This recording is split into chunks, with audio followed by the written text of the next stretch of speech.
The orca lives in every corner of the ocean, from the Arctic to the Atlantic, the Southern to the Indian, to the mighty Pacific and beyond.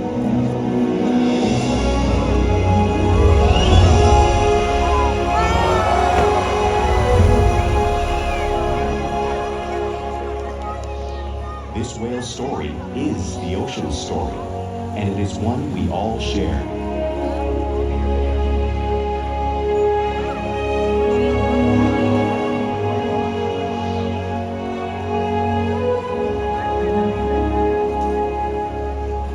Welcome to SeaWorld's Orca Encounter. My name is Nicki, and it's an honor to introduce you to this intriguing and majestic animal.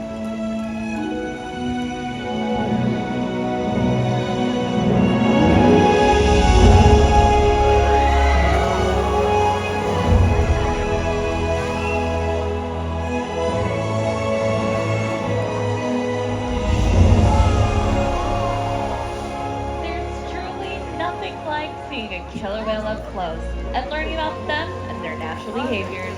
We hope this orca encounter gives you a better understanding of this amazing animal and all that they represent.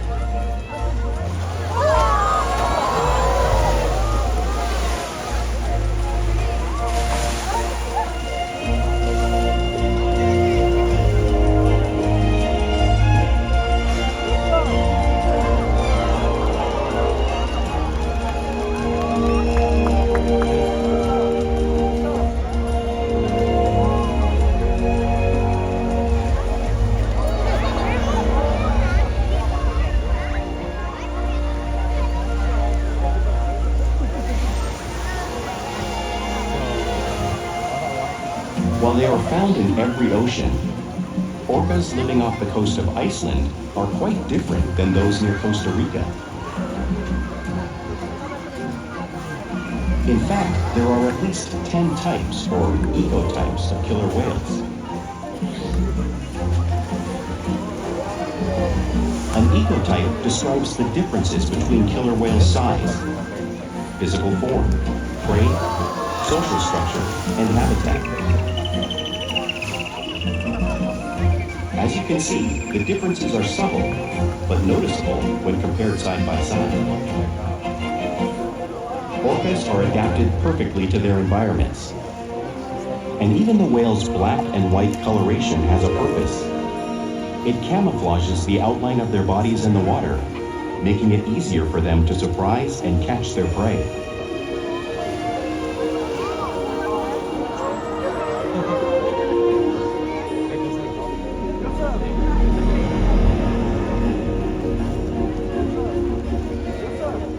When viewed from above, the black of the whale blends in with the dark depths of the ocean.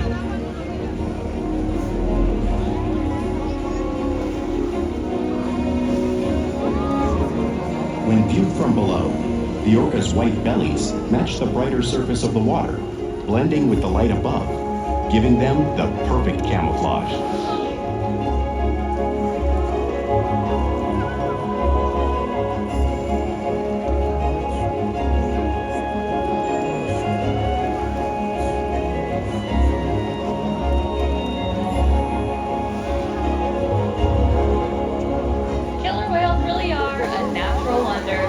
And Shouka here is going to help me show you some of their physical characteristics.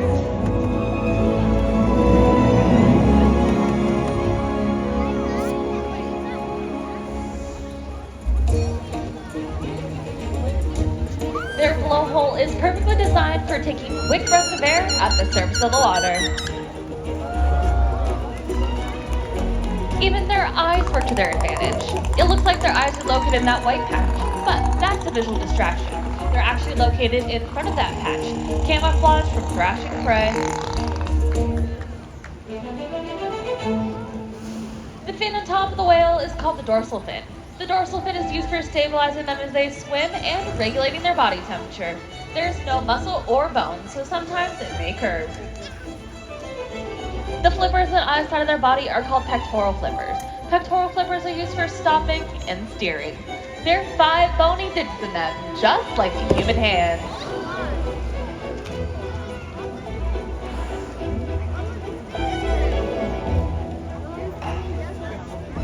The lobes on either side of the tail are called flukes. Now, the tail flukes are the killer whale's engine, propelling them nearly 30 miles per hour.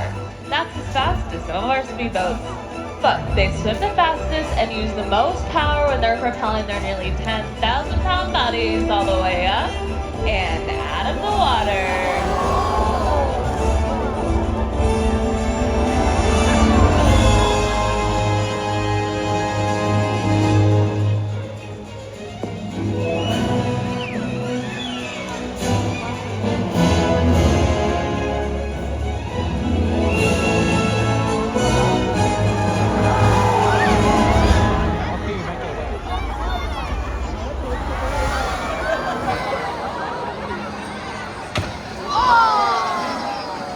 Killer whales are highly social animals with a well-defined social structure. An orcapod is always led by a female. Though just half the size of her male counterpart, she is in charge. It's all about attitude, not size. Because they live and work as a group, orcas need to communicate with sounds and body language. Orcas use clicks for echolocation or navigation.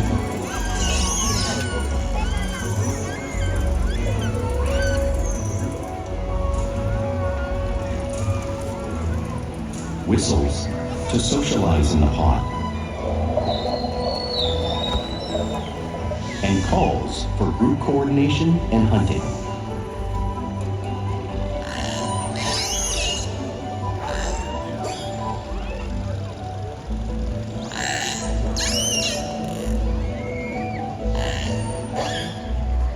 Vocal development studies here at SeaWorld show that early on, calves learn vocalization from their mothers. But as they grow, they learn from others close to them as well. This is a bottlenose dolphin call that Shouka learned and even taught other killer whales here at SeaWorld. In fact, orcas are the largest members of the dolphin family.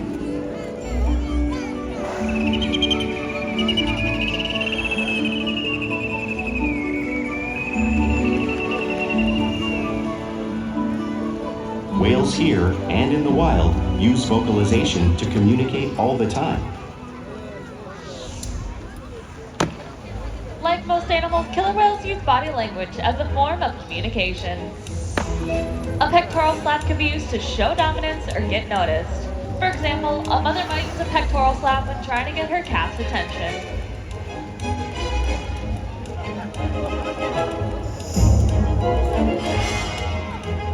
But when they really want to be heard, they preach.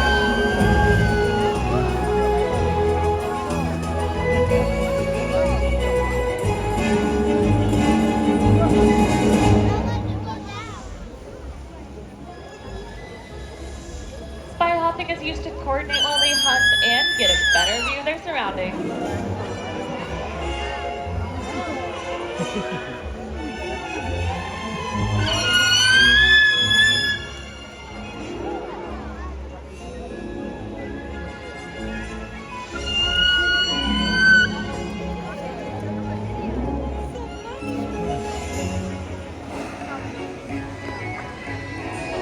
Slaps are another common form of communication, used by killer whales both in the wild and right here at SeaWorld.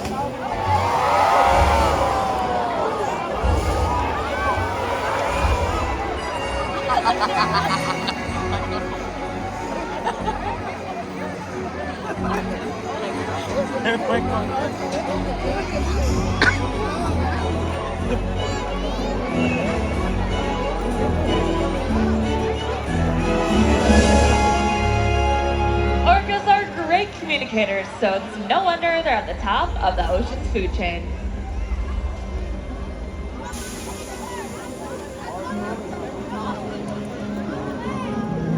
Killer whales work together to rear their young, protect their pod, and most importantly, pursue and catch their prey. Every day they cooperate to survive in the wild oceans of the world. The orca's hunting techniques are as varied as the whales themselves. Norwegian killer whales will circle herring, herding them together. The whales use sounds to coordinate with each other and to disorient the herring. With the fish confused and contained, the whales stun them with their powerful tail flukes, making for an easy meal.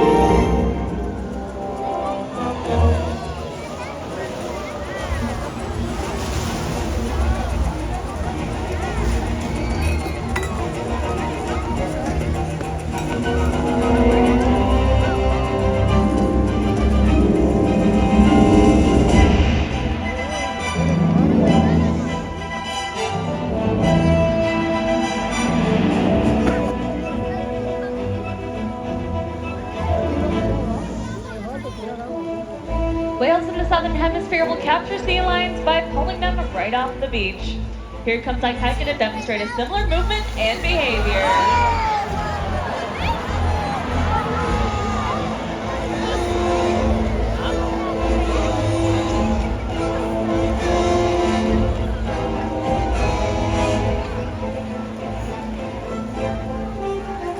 Antarctic orcas will create waves that wash over floating ice, knocking unsuspecting seals right into the water.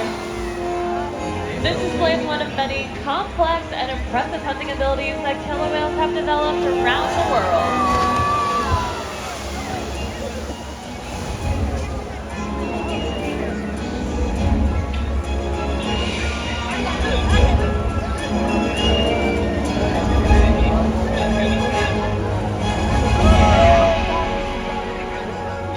Just saw these giant waves create around the perimeter of the pool by Ikaika.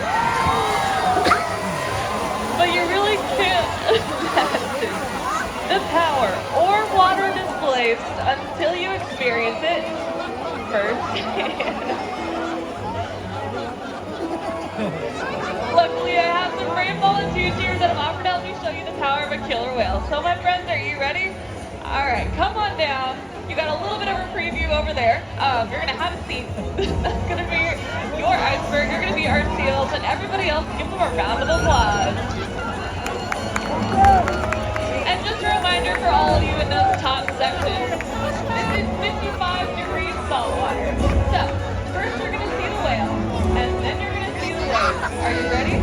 Well, too late because there's the whale. No, we got it on the front! We got it on the front! And there's the wave. Great job, you do. Thank you so much. Give her a round of applause. Now, because killer whales are found all over the world, it's no wonder they eat all types of prey, including other whales.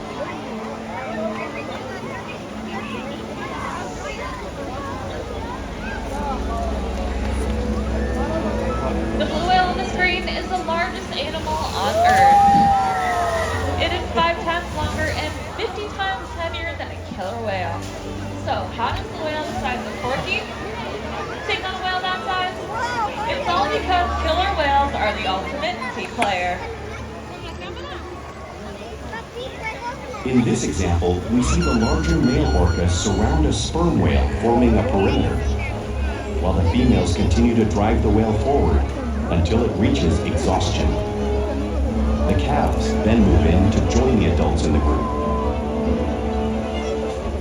Whatever their prey, killer whales always cooperate and hunt together, making them a highly successful predator.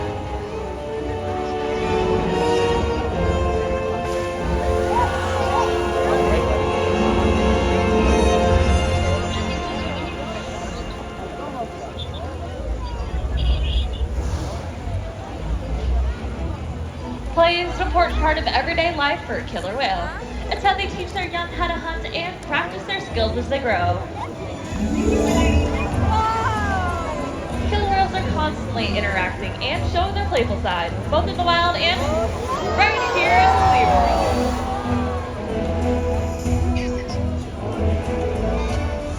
Porpoising is when they swim at the surface, breaking out of the water just briefly.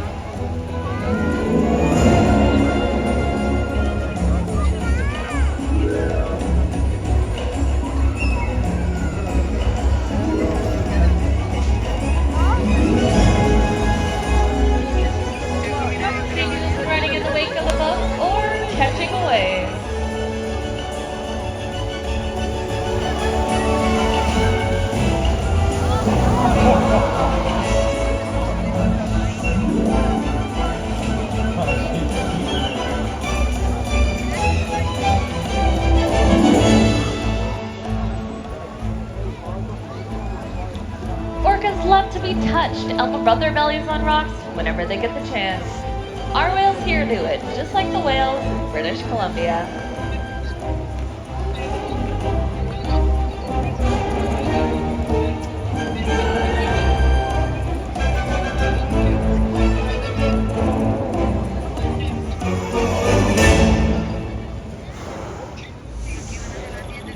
Whales in the wild are often seen imitating one another. We see it here with our whales all the time. Our whales are constantly mimicking and learning from one another.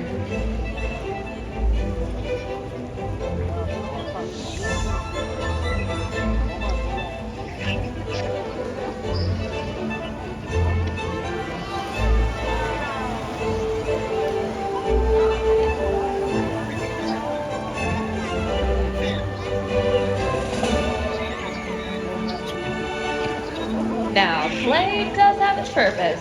For instance, a tail flap can be used to stun fish while hunting. But today, I have a feeling they might just be stunning all of you.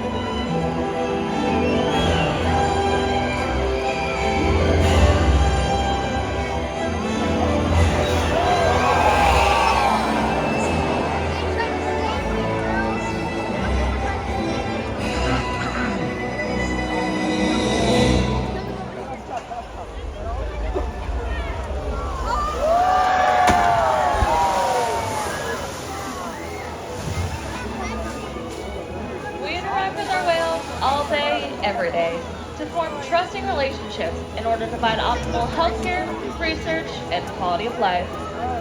Our whales take an active role in their own health and well-being. They'll present to us their tail flukes, which is important when taking a voluntary blood sample.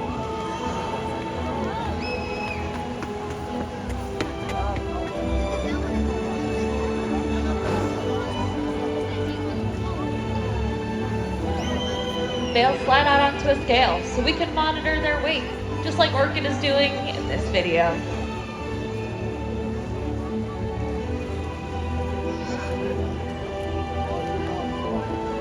They'll even let us take a sample from their blowhole, all because of the relationship we built here at SeaWorld San Diego, day after day.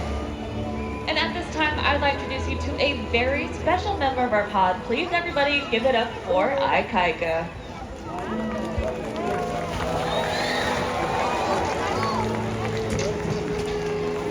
Ikaika is the largest member of our pod at 10,300 pounds and almost 22 feet long.